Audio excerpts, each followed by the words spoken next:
everyone. Welcome back to NEPA Story. And I can't even tell you how excited I am with this episode because we have Lori Prashker Thomas showing us today.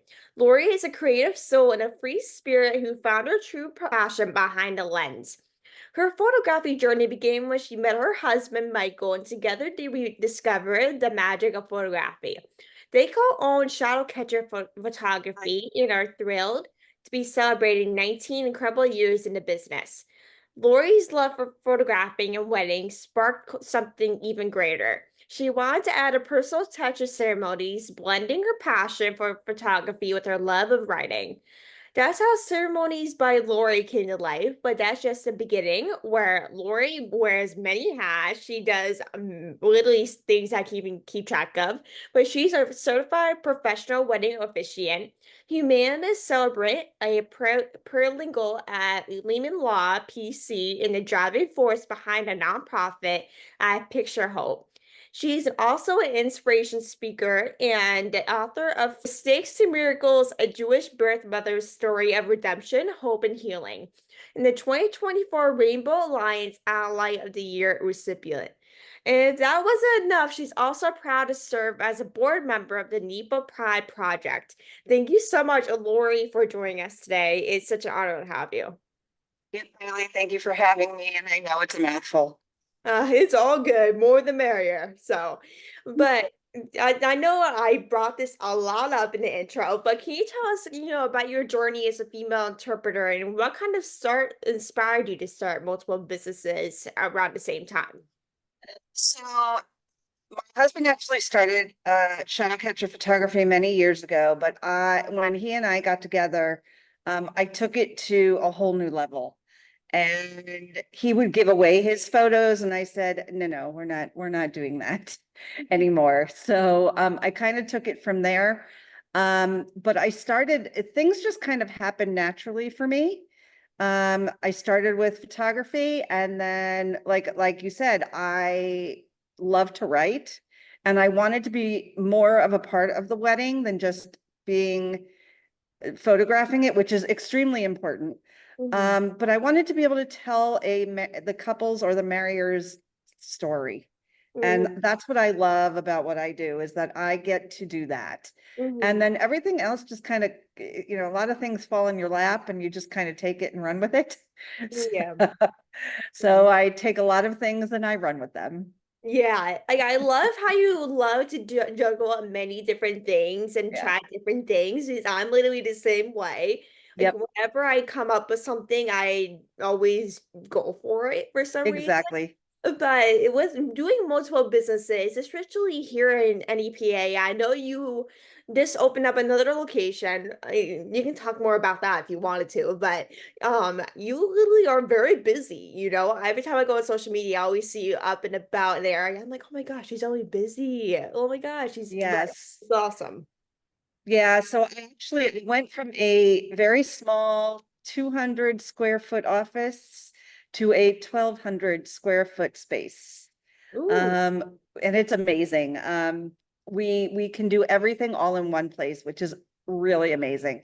We have a photography studio, we have ceremonies, we can do planning here, we can do ceremonies here. I have two spaces for wedding ceremonies or commitment ceremonies, whatever anybody wants. And it really is, it's a very cool, welcoming, all-inclusive space. I love it. So it's great to adjust everything to one space instead of like maybe Yeah. traveling all over the area. It's much Yes. like a space where you can just do everything no matter what. Yeah. Especially if it's a bigger space, you can do whatever you want with it. Absolutely. The way that our new space is set up is one side is photography, but we can actually mix and match both sides. I have an upstairs where I do ceremonies and boudoir photography to keep it private. If you want to do just a private ceremony so there's lots of room to grow here, and there's lots of things to be able to do. I love it. So, Yeah. what are some of the unique challenges you face, especially as a woman in the interpreter space, and how have you kind of overcome them? Is as someone who juggles multiple businesses, it could be very challenging. Yeah, you are 100% right on that. I think one of the challenges for me, more so in the photography side, is that it is still, for as many female photographers as there are, in certain spaces, trying to be that female photographer is not an easy thing to do. Mhm. I've had other photographers block my shots. I've had photographers step on my feet to get me out of the way, and I don't deal well with that. I get. I push back. And that's one of the hardest things that I've had to deal with in specifically, like I said, in the photography world. Officiating, not so much. I mean, this area is becoming more and more inundated with wedding officiants and planners. I mean, I always say everybody has their place. Mhm. Um, but it definitely is becoming, people are doing this more and more, which is again great. Um, but I don't really have so much of an issue with that aspect, because I am, we all have our niche and things just like you do. So, Mhm. you try to find your niche and you kind of run with it from that point. In publishing, yeah, I definitely have an issue being a female there. Not even, it's just a dog eat dog world out there.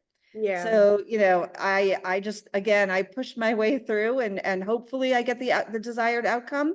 And if I don't, I just try a different way. I've not ever, like, there's only been one thing that I've done that I kind of put away, not even closed, just put away and put to the side until somebody needs it. And Mhm. then I can say, oh, by the way, I can do that. Uh, um, Like if someone but ever brings it up at any given moment, it's always yeah, like a side thing for you to do. exactly. Like, especially with photography and everything, like it can be a very competitive Oh, business, yeah. especially in this area. Like, there's so many photographers out there that's like, there's always one person to another getting all the bookings, Yeah, depending. It can be really anyone. There's really no one specific because there's literally so many to keep yeah. that can even keep track of. But with photography, it really can be a very tough industry to really do, whether it's weddings, senior pictures, engagement photos, whatever you decide to do. It really can be very difficult to really find a photographer, and really like trying to make your spot for yourself in this industry can be difficult. Absolutely. I mean, I always say one of the best things I tell people is you have to meld and work well with the person you are working with. Hmm. I always say to everybody, I'm not for everybody and everybody is not my client. And that's a lesson that I learned a long time ago. And it's okay to say no. Hmm. But for me, I mean, Michael and I have been in business for 19 years. Mm. We have to be doing something right. I will say, though, that a lot of our clientele are not local, which is great because, I always say have passport, will travel. Hmm. Uh, I have no issue going out of the area. But a lot of our specific clients are not local. So I'm very blessed and honored to be able to be called away and, say, hey, we really want you. And so again, 19 years in business, we Hmm. have to be doing something right. Yeah, definitely. Because like with especially with being a small business, like the amount of money you guys are making and the amount of bookings you guys get, like it always depends, how long you are open or how many people come and approach you for your business. Especially being open 19 years, like you guys must be doing something right, especially for 19 years as a kind of like a small business. Like that's awesome. Most businesses, they say, don't, if, stop after 5 years, Yeah. And so when we reached that 5 year mark, we were excited. That 10 year mark was really exciting. Next year will be 20 years. I mean, that's absolutely crazy to me. Hmm. Even 19 years is crazy to me. Hmm. But my husband and I work at it very hard together and separately. And, I always say the good thing for us is we do completely different things. I always say Michael does the inanimate objects that don't talk back. Hmm. And I deal with the people. Hey, you guys have to have two different personalities to approach different things. That's what makes the Absolutely. business work. Yep. Personally, I can't do both. So it has to have someone probably with both sides to do it for me, honestly. Yeah. But maybe there's another 30 years on your belt, probably. But Yep. But you are the author of From Mistakes to Miracles, a Jewish birth mother's story of redemption, hope, and healing that was published in October of 2022. What got you to write this story as, a birth mother? Like, what kind of inspired you to write this?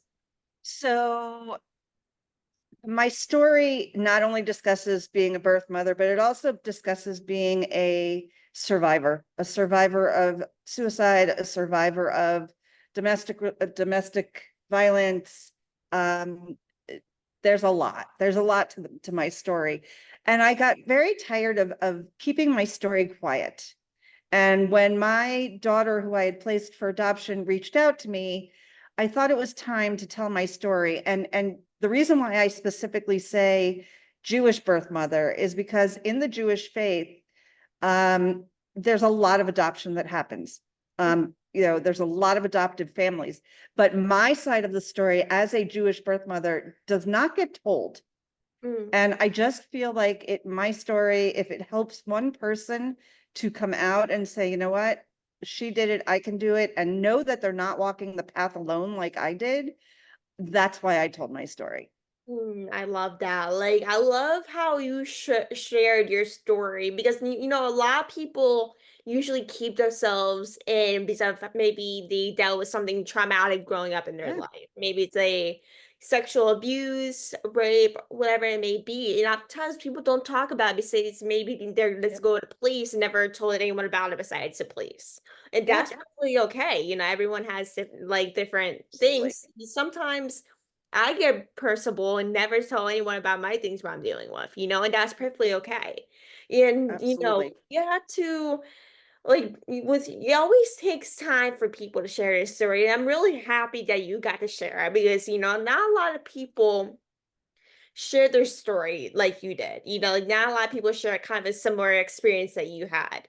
So once people hear a story like yours, and maybe they dealt with the same exact thing that you did. They get more different perspective on, oh my gosh, Lori came out with this story about her experiences, and she's very experienced, kind of similar experiences I did growing up. Why can't I Yep, share it too? It doesn't have to be a book.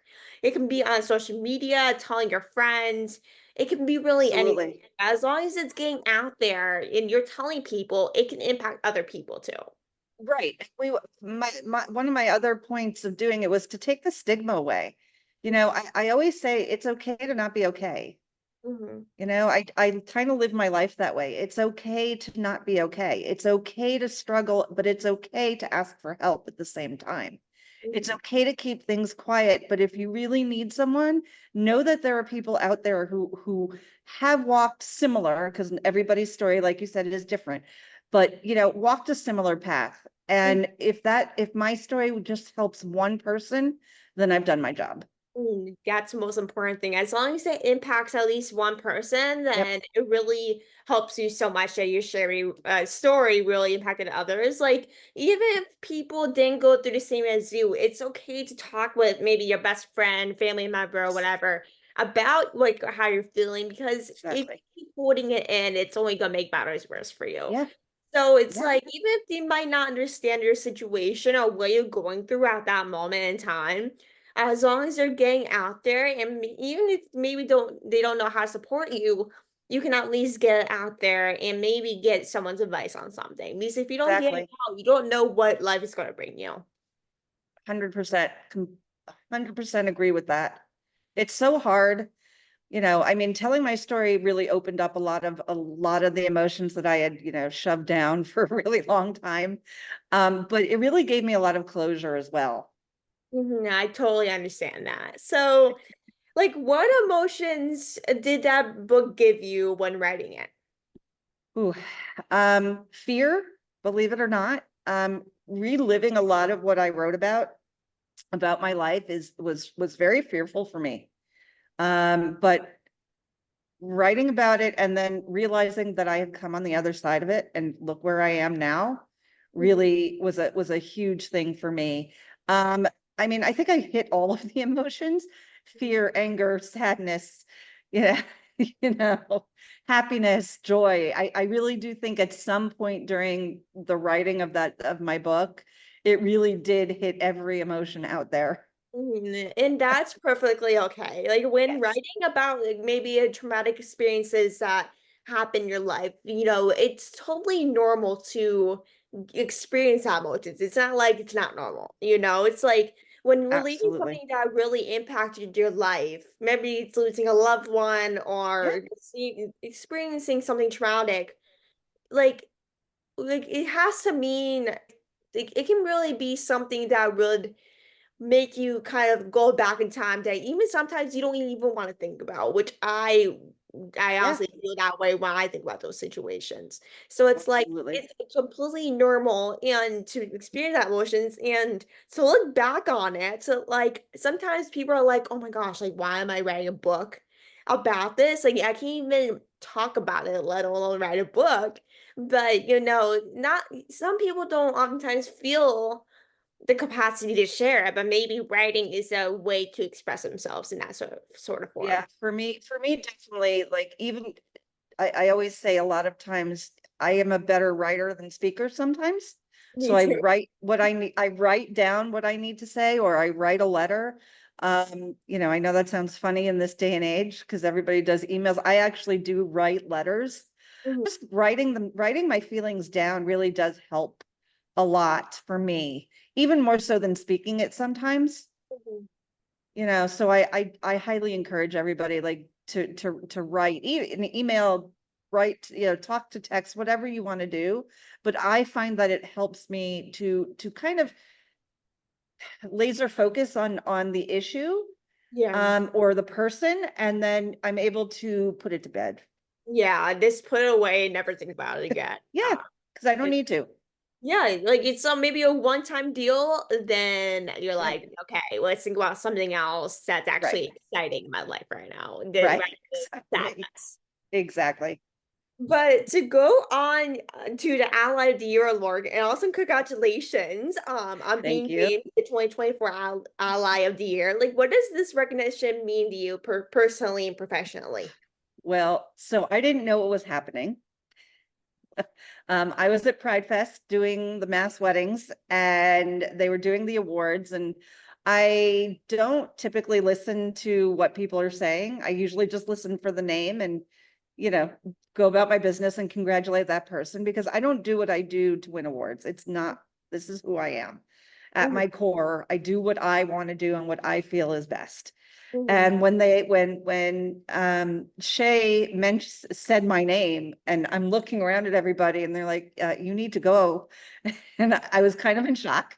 Like, it's like, is it me or is it like, is there a different Lori in the room that I don't? Yeah, well, exactly. I mean, how many Lori Prashker Thomases are there? But Yeah, it was amazing, and I was very, very surprised and very honored, and it just shows that I am all inclusive, all of my businesses and personally. I mean, I anybody is welcome in my space. mhm, Anybody, I am a safe space. I am welcome. I will help anywhere I possibly can. I will do whatever I can that I feel that needs to be done. And for me, it just was a nice acknowledgement of all of the years. I mean, I think I've been an ally since I was in kindergarten or first grade and didn't even know it. You know, yeah, I mean, I just gravitated towards whoever I liked. yeah, And if you are my friend or you were my friend, I always just stood up for you, and that's just the way it was. yeah. So it was very nice, not needed, but completely and utterly appreciated. And I sit here in my office and I look directly at my award, and I purposely put it somewhere where if I'm starting to doubt myself or doubt what's going on, all I have to do is just kind of look over there and go, okay, you know what? We can keep going with this. Mhm. So for me, it's really a push for me. And it be like when you look at that, maybe a certain award that you won, it really reminds you on why you do your work in the first Yes, place. exactly. Like especially if like every person that works or at a job or whatever you may do, always faces doubt in what they do, no matter Yeah. what. I can even tell you how many times I doubt that way over the last couple of years. Oh, Everyone yeah. faces that, but especially if you maybe grown to help others maybe every single day, Yeah. everyone deserves some recognition about that, especially with all the work you're doing. It really is making a difference. And honestly, with NEPA, there's literally always tons of people making a difference in NEPA, which is awesome. The people here are amazing. But with all the work you're doing, and all these awards and stuff, like, people deserve to get noticed for their work in the community. Well, disagree. Like I said, I just don't typically, what I do because I want to do it. It's Mhm. not for any other reason, but it was very nice and again, very surprising when Yeah. when I was called out. And it is nice to be to for people to see what it is that I do. Yeah. I've lived here a good majority of my life, and I always felt a little bit unseen, which for me, a lot of times I like being behind the scenes. But a lot of photographers are photographers because they don't want to be in front of the camera. Mm. Yeah. Yeah. So, being behind the scenes and working behind the scenes is great. And that's really what I do. But for people to notice, especially the Rainbow Alliance to notice and the Pride Project to notice these things, it did, it made my heart smile. Mhm. And, again, I look at it and go, you know what, I can continue going in the direction that I'm going now. Mhm. And it really shows because, with all the work you're doing, like, I'm not the type of person that does it for awards. I know you don't like do that Right. too. But it's all the time, so you have to love what you do to Yeah. do it, and Yep.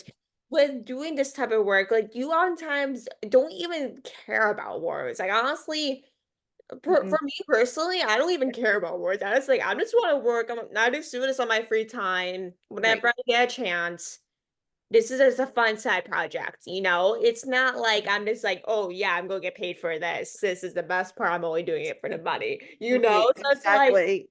like Exactly. you have to love it to do it. Yeah. Like, even if you might get paid for it, it doesn't have to be a paid job or anything. But you have to really love what you do to do Yeah. it. And of course, getting a award can be a very good thing for you. Oh, yeah. Everyone deserves an award, yeah, like, for what they do, but you really I do will have to. continue on doing what I do, award or no award. I will always continue to be me, and I Mhm. will always continue to do what I feel is right, and I will always fight for whatever I need to fight for. I love it. Yes. So, like, the last thing I have to ask you is, like, how can people connect with you? Oh, okay. Well, I've got all the social medias, got all the things. I guess the easiest way would be you can shadowcatcherphotography.com, ceremoniesbylori.com, and loriprashkerthomas.com, and that'll take you to the websites and all of the social media and all the things associated with it. Awesome. So I will put all that below in the description for everyone to check out. I totally recommend. Thank you, Lori, for coming on and joining us. And I really appreciate you being so flexible, by the way. And really, I really love what you're doing. And especially as a photographer, yeah, I'm going to be senior in high school. So, as Right. someone who's looking for different photographers and everything, Yeah. for this, like, for senior pictures, like, I really applaud you for being you and being so open with your experiences. It definitely is making a Thank you. difference. We really appreciate you coming on and taking the time to chat with us. Thank you, Kylie, and thank you for having me and kudos and bravo to you. Thank you. Thank you so much. So thank you everyone for listening. I hope everyone enjoyed this episode as much as I did. I hope everyone enjoys the rest of their day. Make sure to like, subscribe, stay tuned for more episodes. But